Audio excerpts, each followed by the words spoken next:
guys? Welcome back.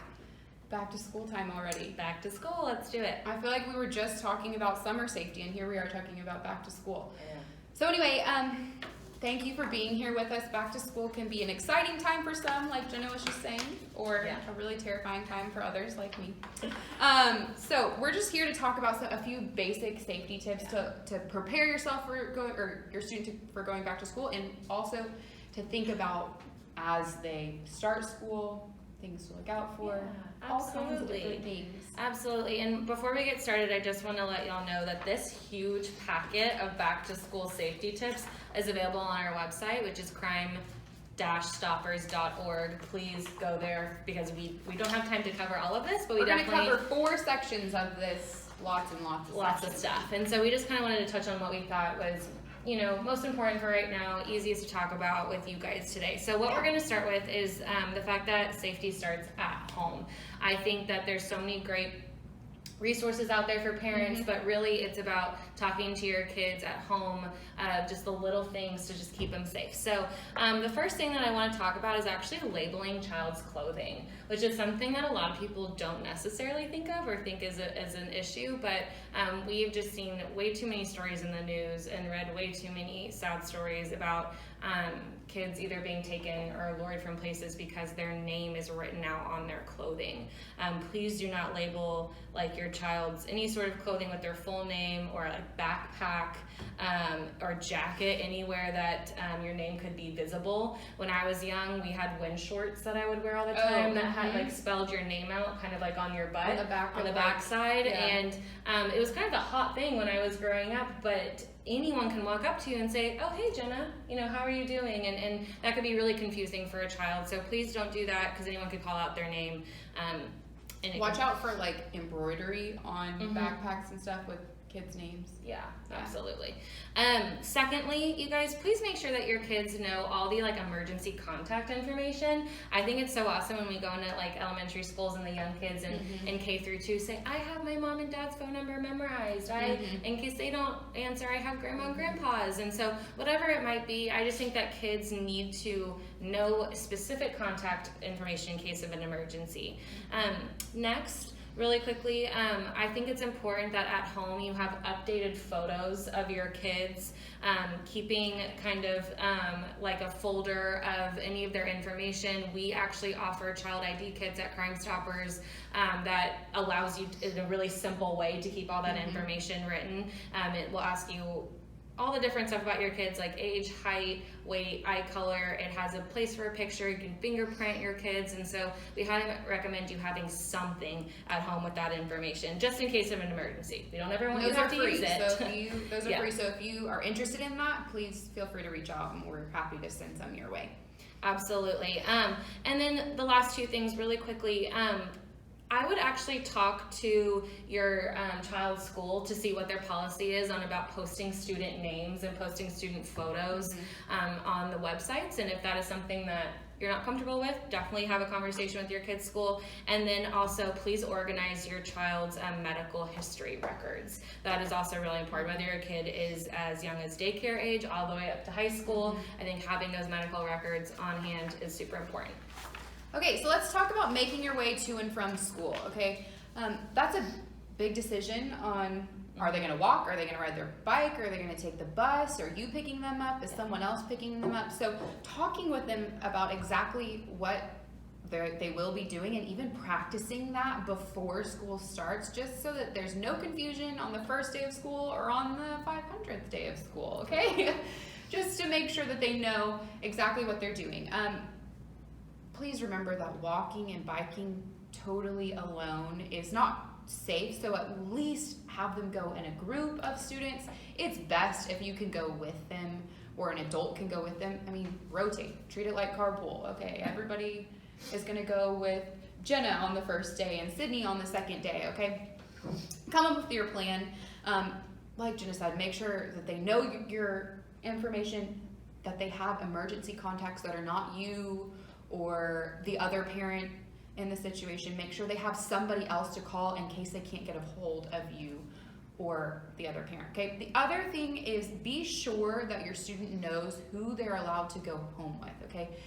a lot of my friends, a lot of my mom friends have like a secret word that they give their friends, and they tell their kids, hey, if someone other than mommy or daddy is gonna pick you up, like make sure that they have the special word, okay? There's lots of policies at schools about how a different person can come pick them up. Usually they have to have an ID, it's a whole thing, but just to have an extra layer of care there, make sure that that's the case, okay? Make sure that your student knows exactly which bus they're getting on. Communicate with their teachers, school staff about what they're doing after school, that kind of thing. Yeah. So, transitioning from there. Absolutely. So let's just talk about after school care. So we kind of covered safety at home, safety getting to and from school, and then what about after school care? And you know what's interesting is I think that a lot of parents have worries and anxieties around what after school care looks like if you can't pick up your child right from school, which is totally reasonable to have those worries. But these are a couple questions that you can just ask yourself to say, let's find the best place for my child after school. What is the staff to child ratio at that specific daycare? Is there going to be enough staff around if a large group of kids are there after school? What is that specific programming doing to reduce the risk of bullying or other sort of abuse that could potentially happen at an after school program? They should have training every single year, so make sure that Every year. and we do that training, State mandated to make sure that all those employees have that training. What does their discipline policy look like? What do you allow? Make sure that you communicate that with the daycare or after school providers. How will your child be supervised is a great question to just throw out there for the people running this program. Also, guys, search for online reviews. I'm sure if it's any reputable aftercare program or daycare, if it's not school related, if it's like outside the school, there will definitely be online reviews. And then, are they licensed by the state? Asking those simple questions will really help lessen those worries when it comes to after school care. And as always, you have to feel comfortable. If for some reason you have that weird gut feeling, you walk into a daycare or an after school care center and you're like, I don't know, this just doesn't feel Trust right. your gut. Trust that. Yeah. One last thing on that is just pay attention to cleanliness around. Just look at how the space is cared for, because that a lot of times is indicative to how they'll care for your child. Also, you just don't want your kid getting sick all the time, because no one has time for that. Okay, last main topic is home alone. Okay, so if your student is getting to the age where it might be time for them to stay home alone, maybe they've never stayed home alone before after school, how do you determine if that's the case? We talked a little bit about this for like long periods of the summer, but it's a little different when it's after school, because oftentimes it's like an hour and a half before you get home, and so parents are sometimes a little more lenient on allowing students to stay home for a little bit. I remember when I never stayed home alone ever. I hated staying home alone. I still hate staying home alone. But I had friends that would stay home alone, and it started with like maybe 2 days a week. They would stay home alone for like an hour, and it was always like their moms would call my mom and be like, can you just run by and check on them? So let's figure out how you determine if they're ready. Same as over the summer. Look at their maturity level. How do they handle responsibilities and chores and things like that? Do you feel like they could handle themselves at home? Talk about in an emergency. That's girl. That's what I was about to talk about. So, talk about emergency situations. Can they articulate to you and verbalize to you what they would do if something happened? Role play with that. Hey, what happens if something catches on fire? What happens if you hurt yourself or cut yourself? Okay, and have them tell you without prompting what they would do. Make them a little basic first aid kit that they can have at home. And then just talk about good decision making. Talk again about who they can call if they can't get a hold of you. Because a lot of times if you're allowing them to stay home alone, it's because you're still at work. And if you're still at work, what if you can't get to your phone? Do you have a friend who is home with their kids after school that, kind of like my mom, you can call and say, can you just keep an eye out for them? Okay. Think about where they fall on the emotional spectrum. Are they very emotional? Can they handle it? If they have a bad day, are they going to come home and just be distraught to be home by themselves? Things like that are really important to pay attention to. Also, just how long. If you can keep it to a couple days a week, do that. Try not to let them stay home alone for hours and hours. one last thing that I always like to say is, what are they going to eat? Because I'm always hungry when I get home. So to figure out what snacks, and are you going to let them cook things for themselves, or are you going to leave snacks for them? That's just something to keep in mind. Yeah, absolutely. Again, y'all, we covered like just the bare minimum of really what's on these tips. So please, please, please go to our website if you want more back to school safety information.